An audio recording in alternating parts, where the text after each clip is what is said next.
Karim Khan n'en démord pas. Binyamin Netanyahou et Yoav Gallant doivent être l'objet d'un mandat d'arrêt international.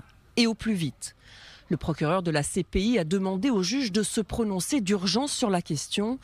Selon lui, le Premier ministre israélien et son ministre de la Défense portent la responsabilité pénale des crimes de guerre et contre l'humanité présumés dans la bande de Gaza. Au même titre que les leaders du Hamas, comme Ismaël Haniyeh et Mohamed Deif, tous deux éliminés depuis, et Yahya Sinwar, désormais chef du bureau politique et militaire de l'organisation terroriste. Dans des documents rendus publics hier, Karim Khan exhorte la Cour à ne pas retarder l'émission de mandat d'arrêt.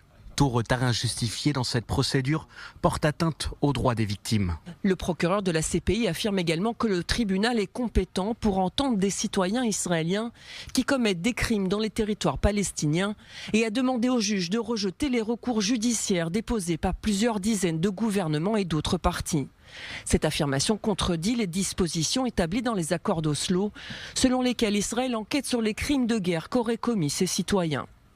Le 20 mai dernier, le procureur de la Cour pénale internationale Karim Khan avait demandé des mandats d'arrêt contre Binyamin Netanyahou et Yoav Gallant, ainsi que contre les leaders du Hamas. Les juges ne se sont pas encore prononcés sur la question. Ils n'ont pas de date limite pour trancher.